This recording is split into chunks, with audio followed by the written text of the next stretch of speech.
Once again, we dive deeper into the Cthulhu Mythos. In today's video, we'll be looking at the story from Frogwares' Lovecraft-inspired action-adventure game, The Sinking City.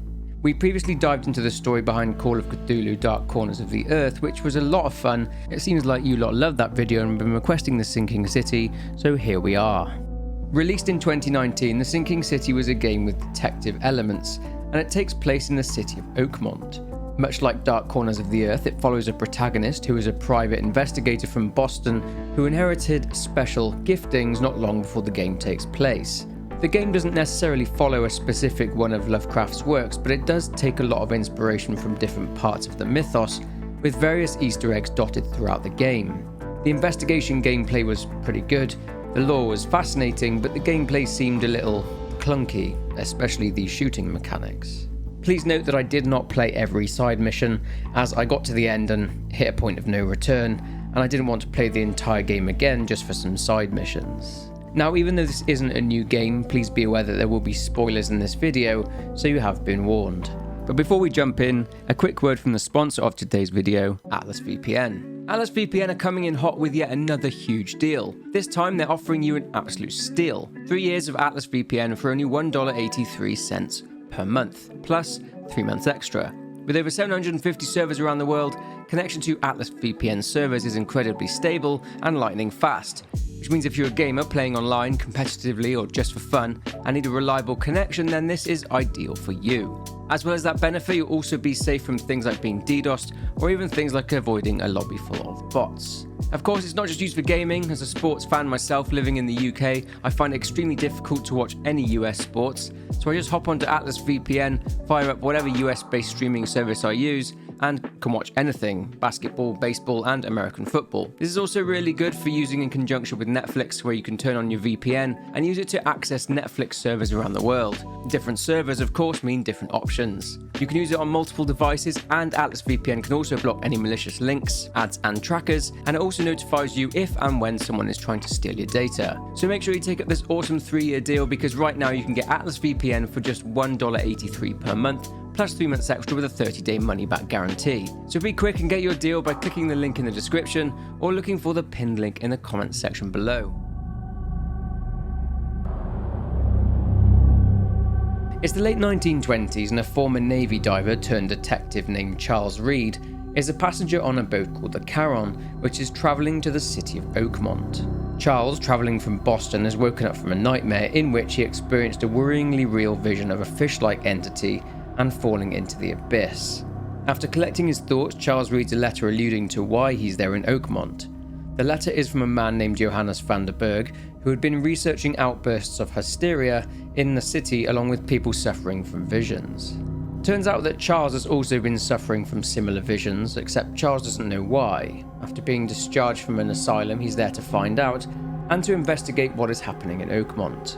Charles leaves the boat and speaks to Mr. van der Berg. He, of course, welcomes Charles to Oakmont. After complimenting Mr. van der Berg on his choice of suit, they discuss certain topics in regard to the case. You see, Oakmont was very hard to get to, a city so remote that it can't be found on most maps, that, according to van der Berg, is due to its unique geographical location. It has also been hit by a natural disaster. 6 months prior, storms raged and then a flood came which has pretty much destroyed large parts of the city, and water levels are still rising. Regarding Charles's visions, van der Berg tells Charles that vivid dreams are not uncommon there in Oakmont, but he points Charles towards a man named Robert Throgmorton, a man of high standing in the city who himself has spent a lot of time and money investigating why the flood happened and what caused it. Finally, van der Berg tells Charles that a room has been booked for him at a hotel in the city called the Devil's Reef Hotel. Saying goodbye to Mr. van der Berg, Charles sees the damage caused by the flood. Deceased sea life lies scattered, decaying across the port. Eventually, Charles tracks down and speaks with Robert Throgmorton. Throgmorton comes from a robust bloodline and is the patriarch of the Throgmorton family, one of 3 powerful and influential families in the city, with the other 2 being the Blackwood family, who vanished after the flood, and the Carpenter family. According to Throgmorton's character card, he believes in evolution and thinks that humanity is ready to take the next step towards that evolution. This extends to his own race, being half human, half primate. Throgmorton believes that his race is that next step towards human evolution, and that his race will be the next generation. Side fact, the Throgmortons themselves are a reference to another of Lovecraft's short stories, Facts Concerning the Late Arthur Jermyn and His Family. Anyway, the conversation between him and Charles turns towards his only son, Albert. Previously, we mentioned that Throgmorton had spent a lot of money and time into researching the source of the flood. Well, he also wanted to research a certain madness, which had also been afflicting the people of Oakmont too. He thinks the two are linked and come from the same source. He sent his son Albert on a deep-sea expedition that he himself had commissioned. Then, Albert unexpectedly washed ashore alone and on a lifeboat separated from the expedition crew he'd originally set out with. The man who found Albert stated that Albert was barely conscious and was out of his mind talking complete nonsense. Another language entirely. The man took Albert to a nearby house, and when Robert finally got there, Albert had disappeared. Of course, Robert doesn't believe this at all. Throgmorton believes it's the work of Innsmouthers. Now, those of you that have read Lovecraft's The Shadow over Innsmouth recognise the term Innsmouthers. Or even those of you that haven't read Lovecraft's works may have played Call of Cthulhu Dark Corners of the Earth, which I previously did a video on, which heavily features the town of Innsmouth, a town of hybrid human fishmen, a look which they call a blessing of the sea. Well, there was at one point a large influx of Innsmouthers who had made their home in Oakmont as refugees after Innsmouth was destroyed by the police. Large numbers of residents of Oakmont hate Innsmouthers, given that local Oakmont fishermen lost money and work due to the Innsmouth fishermen's talent for attracting fish. This created a lot of bad feeling. Robert in particular showed a very intense dislike for Innsmouthers, hence why he was so quick to blame them for the disappearance of his son. Anyway, Robert knows something about the visions which have been plaguing Charles, but of course, he wants Charles to help him first. He wants Charles to find out what happened to Albert and where he is. With no other choice, Charles agrees to help Mr. Throgmorton out in the search for his son. Charles visits the shore on which Albert first washed up. He finds the lifeboat there with the word Titania written on the side, giving him a clue as to what ship the lifeboat came from. He also finds a diving helmet covered in some strange green gooey substance, but more crucially, he finds a will.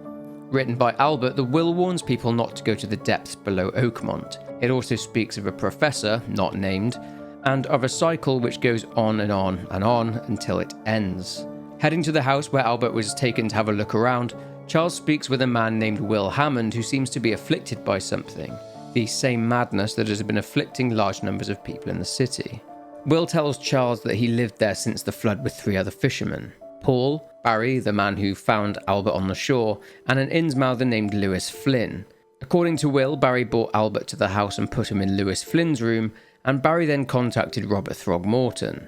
Albert then started to make horrible sounds, started levitating, and then everyone's head started to hurt. Albert then woke up, but Will doesn't remember anything after that point. Turns out that Paul is on the floor, dead. Now, Charles has a certain gift. He is able to collect evidence and use something called retrocognition, which allows Charles to look into the past and find out what happened at a scene.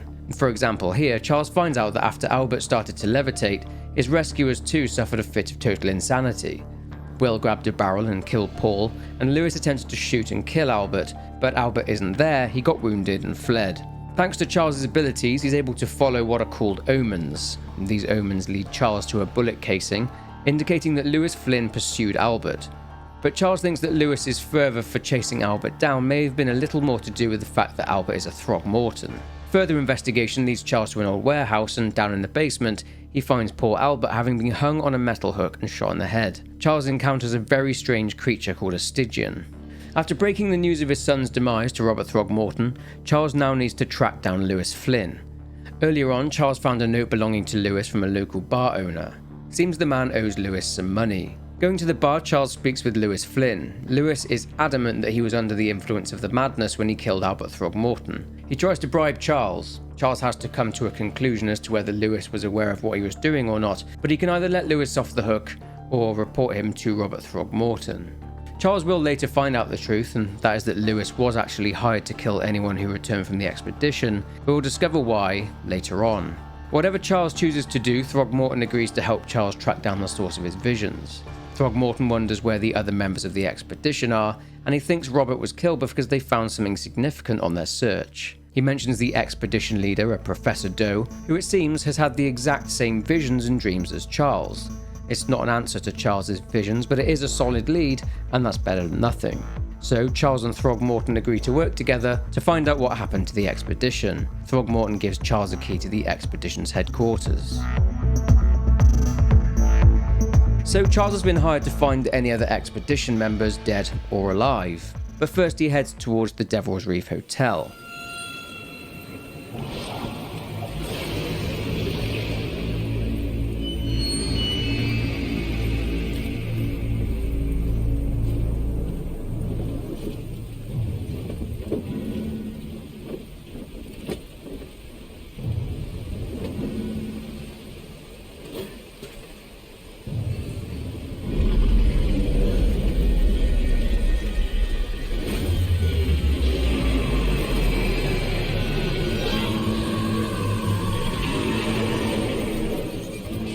He wakes up in the hotel, dazed and confused, and he finds a note from Mr. Vanderberg, and the letter states that he was the one who found Charles and took him to the hotel. His room has seemingly been set up, and he looks at a photo from his Navy days. You see, during the Great War, Charles was serving on the USS Cyclops until one day, the ship inexplicably sank. Charles washed up on an island and came face to face with the deity Dagon, the father of a race called the Deep Ones. All of his crewmates then disappeared. Ever since that day, Charles has been experiencing the strange visions and dreams of a sinking city, along with visions of some kind of presence. He's now gained an addiction to laudanum, an opiate. Charles heads to the expedition headquarters back in Grimhaven Bay.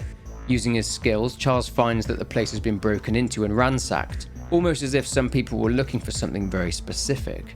Charles also discovers an illusory wall put in place by some form of otherworldly chanting in which the name Dagon is mentioned.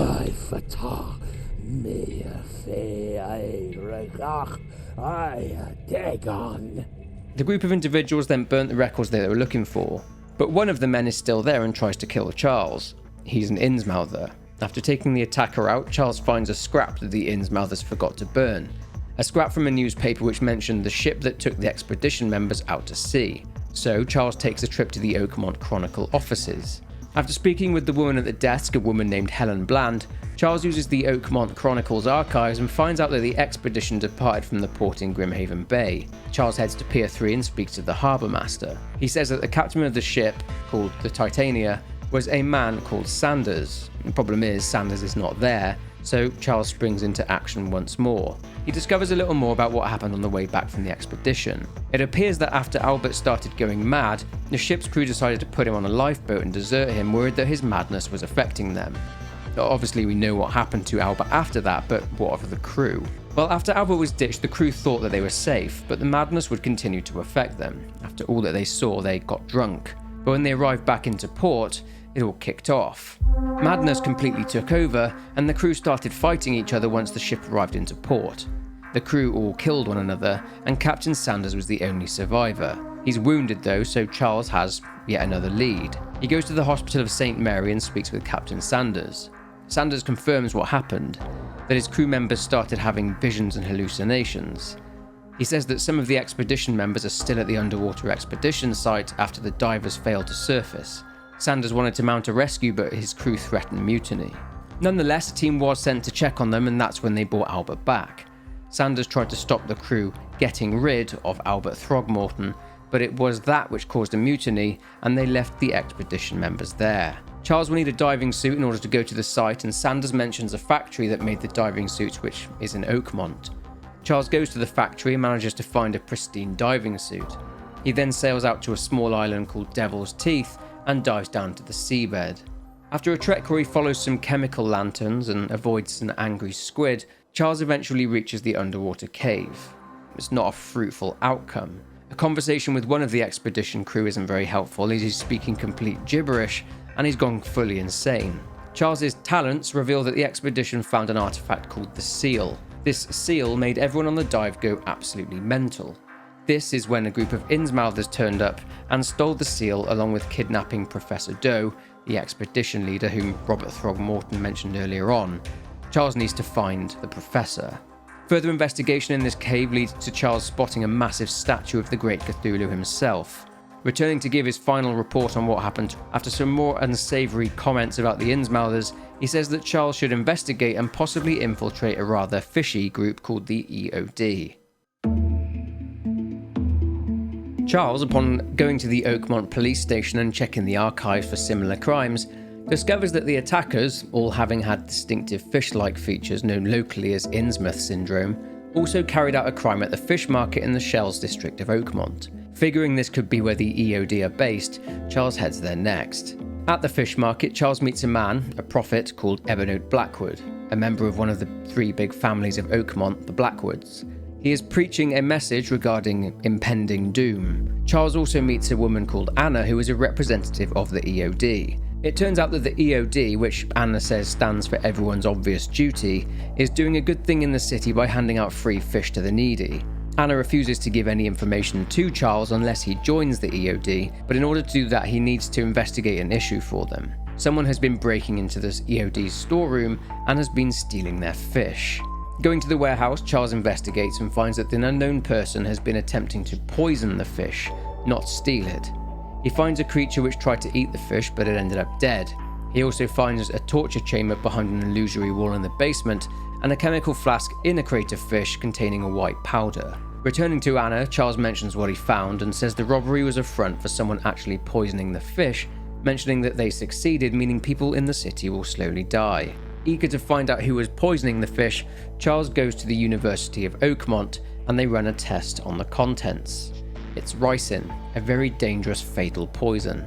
Through some Sherlock Holmes-level detective work, he deduces that a professor at the university named Professor Cavendish made a copy of the key for the chemical store cupboard, took the ricin, and that he was the one responsible for poisoning the fish. Charles goes to confront Cavendish at his home, but he's not there. A plot twist. Cavendish is Anna's ex-husband. It seems that one day Anna told him that she'd joined the EOD, and then that she was pregnant with a child that wasn't his, that the child was blessed by the sea, and they had already been claimed by the EOD, and then she left him.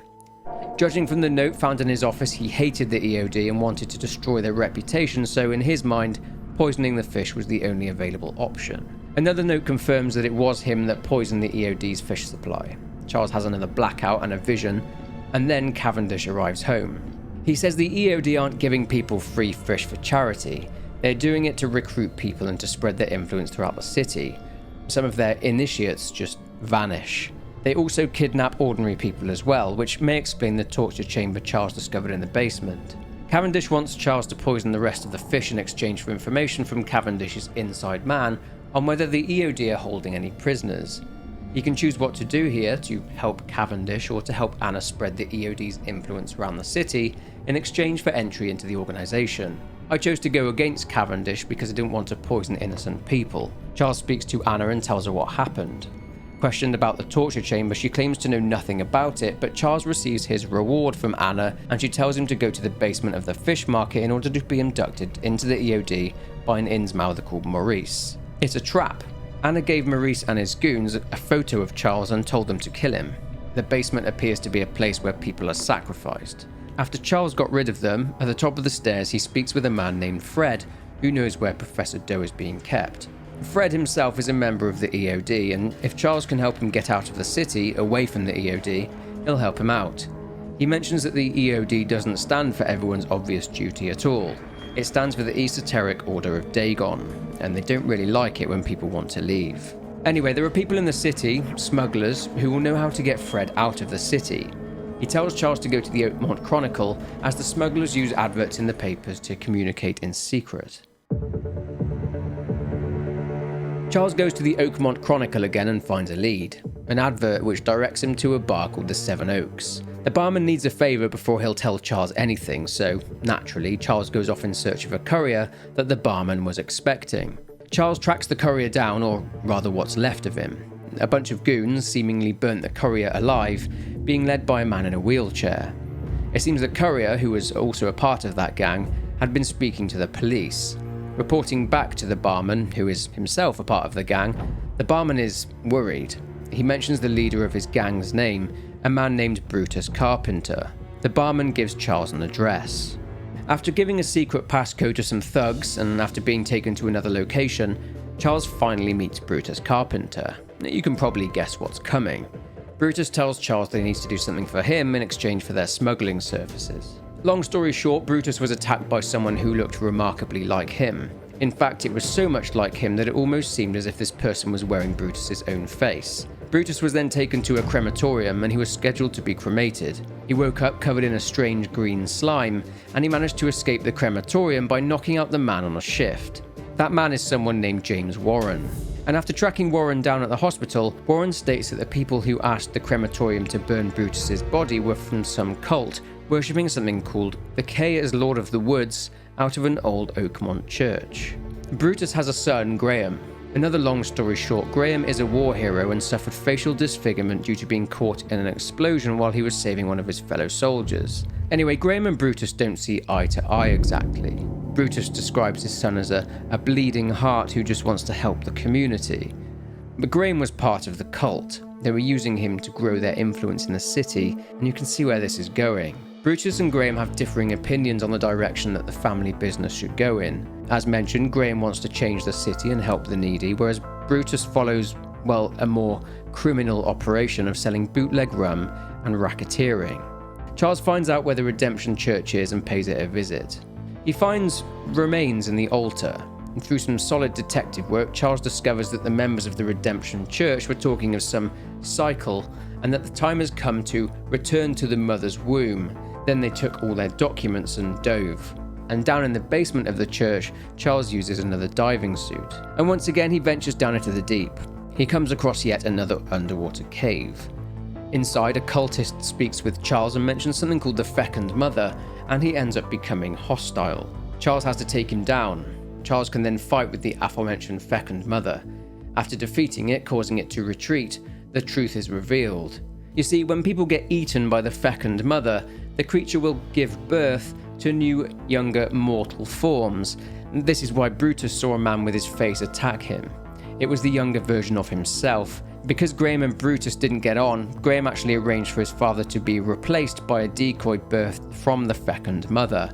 That way, Graham could run the Carpenter family business and change the city without his father's interference. Now, Charles can either side with Brutus, or he can side with Graham, and the reward is the same either way, as Charles will be able to obtain the services of the smugglers and is able to get Fred out of the city. It bears mention that siding with Brutus will allow him to keep his criminal hold over the city, and he will have Graham killed. Graham, on the other hand, will change the city, helping the needy, but after telling Charles that he's cut ties with the cult, a news report states that Graham is indeed still in the cult, and even made them a large donation. Returning to Fred at the fish market, he tells Charles that there is a man who will know the whereabouts of Professor Doe, so Charles basically did all that for nothing. Cheers, Fred. But anyway, that man is Ebenote Blackwood, whom Charles has already met. Ebenote Blackwood will be expecting Fred and not Charles, but he goes to meet Blackwood in a flooded office. It's not what Charles was expecting. When he gets there, the KKK are there, and they've murdered a load of Innsmouthers. Upstairs, Charles finds a diary which, again, mentions the cycle and one being able to pass through. Ebenote isn't there, but Charles does find a letter from Blackwood to Professor Doe. She had explained her visions to him, and he said that he's read about a certain phenomenon that contains similarities to the visions. Charles's abilities let him know that Ebenote Blackwood was there, but that he was taken somewhere, to the KKK's Imperial Wizard. A trip to the Oakmont Police Department's archives reveals that the KKK are based somewhere called the Orion Club. It seems that the KKK had been lynching Innsmouthers, but the hatred for Innsmouthers was so vicious that crowd unrest meant that the case was closed and the suspects were released. Charles makes it to the Orion Club, which is a gentleman's club, and after fighting his way through more weird monsters, Charles follows more omens and they lead him to 1. A note from Ebenote Blackwood, a confession, stating that his only goal is to save the city from the madness and to save Professor Doe, and 2. The Imperial Wizard. As expected, the Imperial Wizard of the KKK is a colossal douchebag, who'd have thought. He says that Ebenote Blackwood was the one who summoned the creatures Charles has been fighting. He says that Blackwood likely went back to his hideout.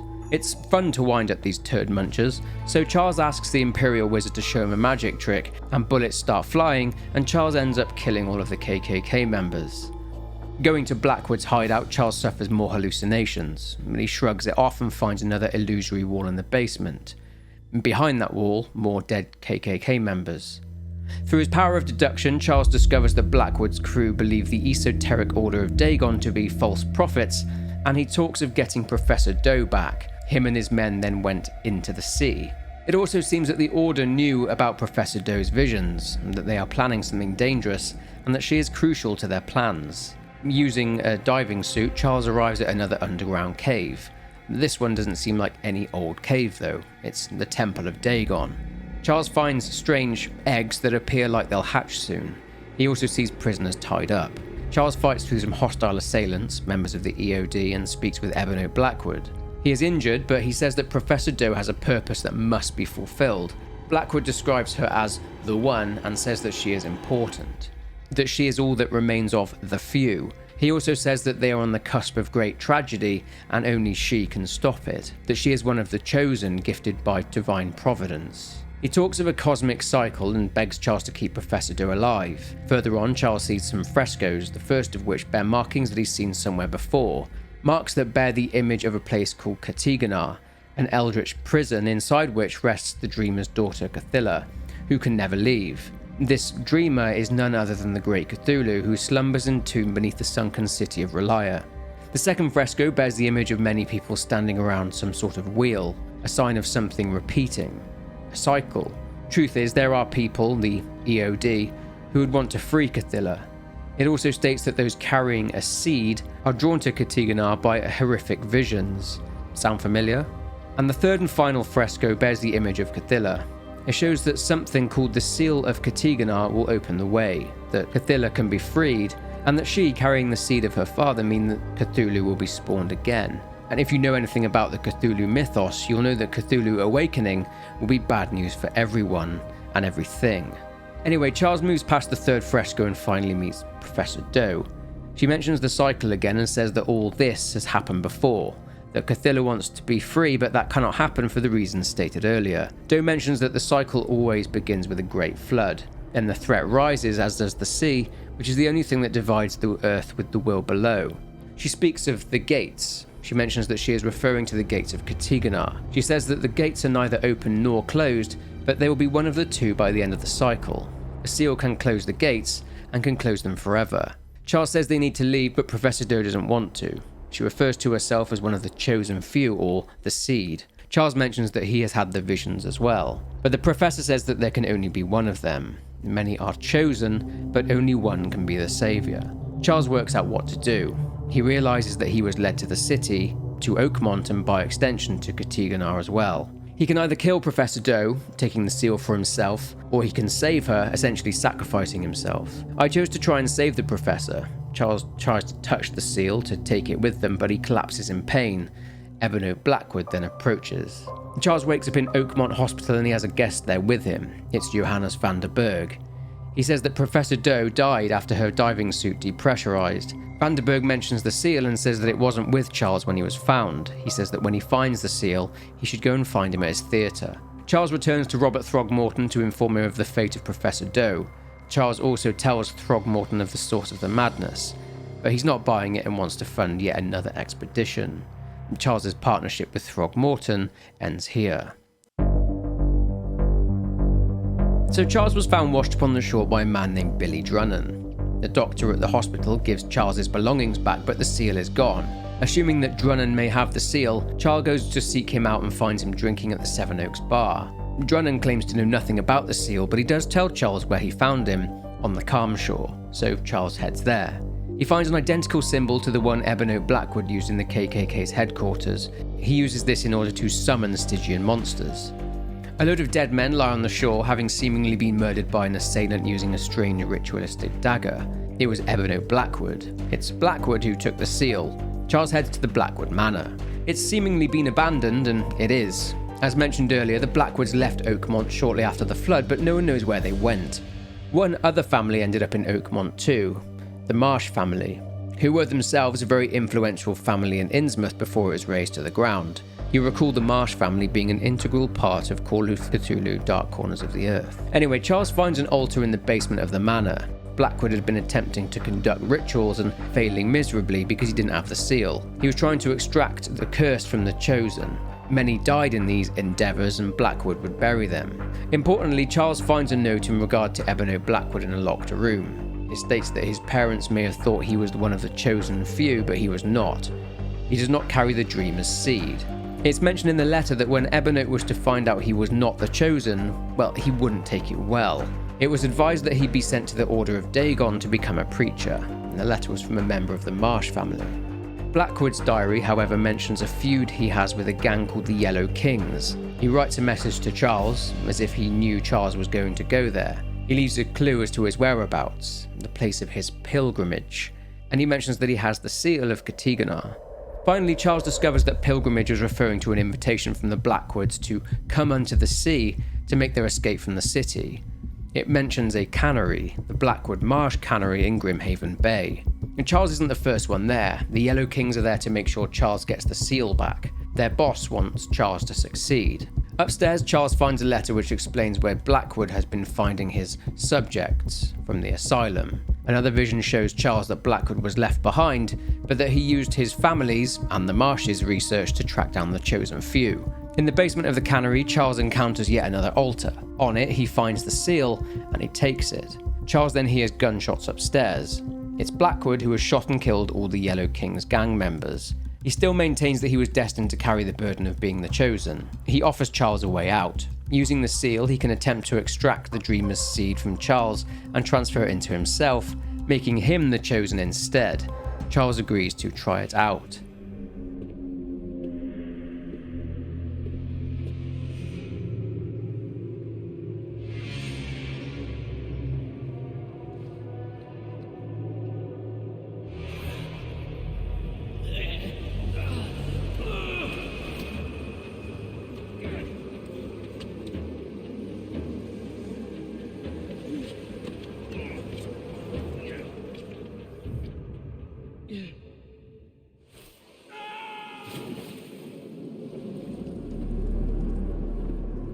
So that went well. Ebony Blackwood is dead and Charles still has the dreamer's seed within him. It turns out that Charles actually killed Blackwood himself under the influence of something, but he doesn't recall any of it happening. Remembering that Vanderberg asks him to meet him when he has the seal, Charles heads to the address he was given. But when he gets there, a police cordon is set up. Inside, Vanderberg is dead. He's been shot and killed, and Charles is arrested and jailed. He is then bailed by the Carpenter family. Investigating who actually done it, Charles uncovers a plot involving a family man named Glenn Byers. You see, a gang led by someone we've met before, Billy Drunnen, targeted Glenn and kidnapped his family, forcing him to kill Johannes Vanderberg if he ever wanted to see them alive again. The whole reason Glenn was targeted was that he looked a lot like Charles. This gang wanted Charles out of the way and Vanderberg dead, and this was their plan.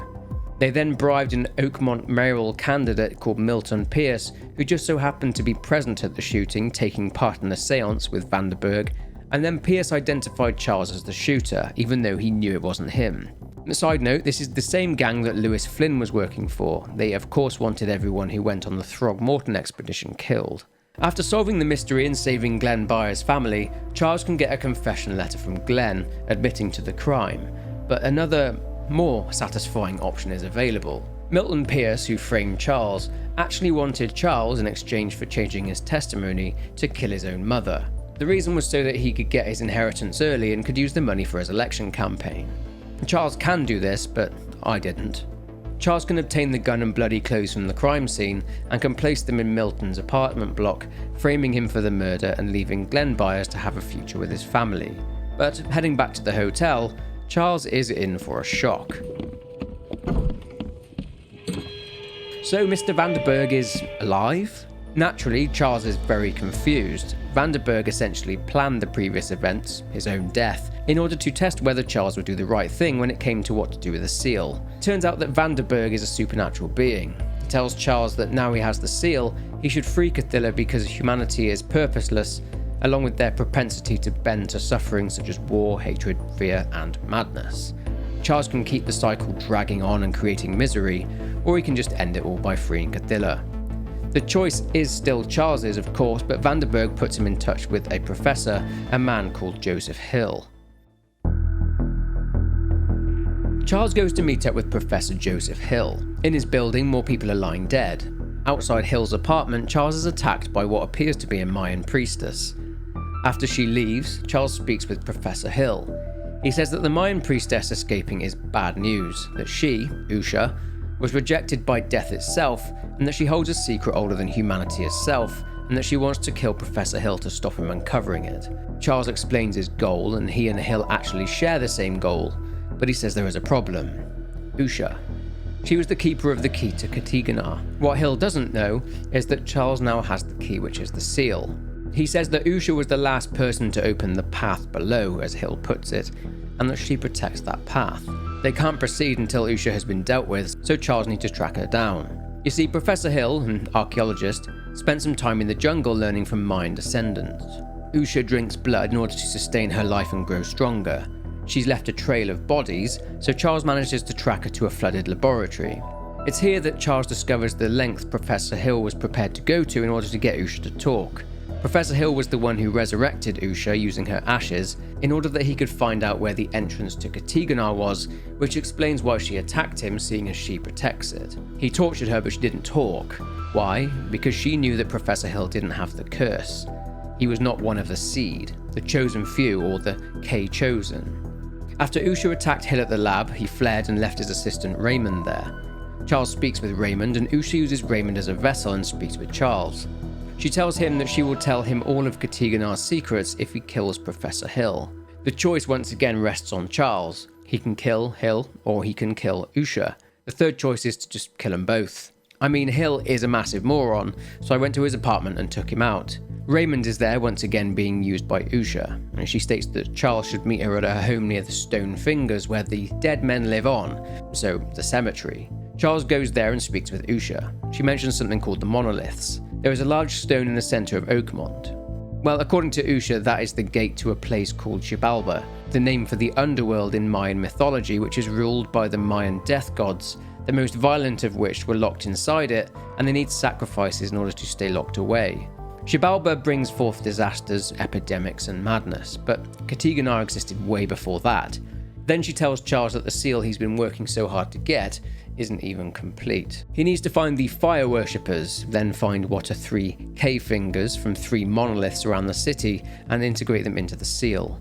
Remember, K is pretty much the god widely worshipped in Oakmont. You may recall Charles being referred to at one point as K-chosen. This god K could also be Cthulhu herself. Anyways, if Charles killed Hill, he can still choose to leave Usha be or to kill her. I thought about the ramifications of leaving Usha alive, but the fact she was pretty much undead, an ancient Mayan vampiric princess who would carry on killing citizens of Oakmont, I shot her.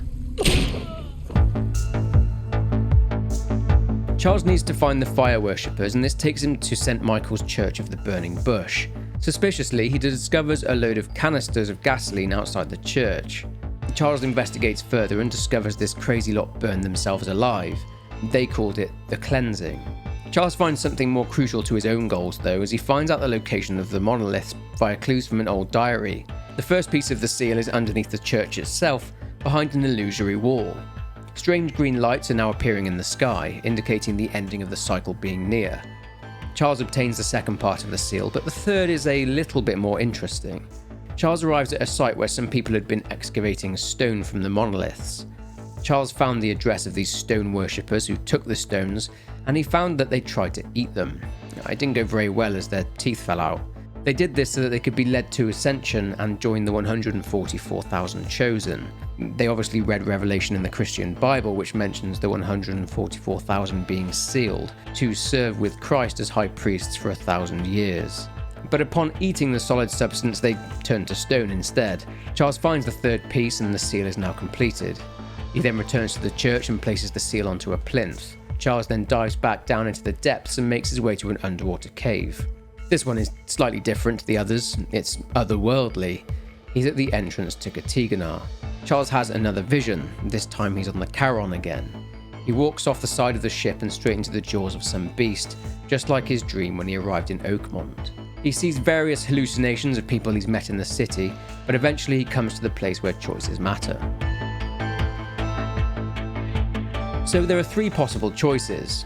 1. Charles can sacrifice himself. Charles will certainly perish, but mankind will be spared its destruction, and the cycle will be reset.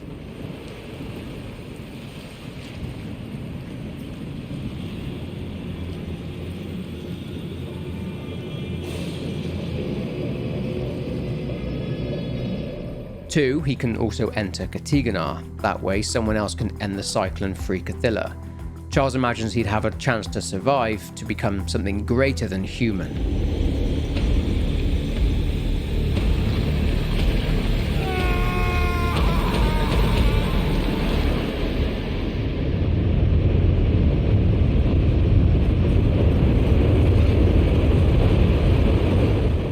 And finally, 3rd, Charles can take the seal and escape. The cycle will restart, but this will only delay the inevitable.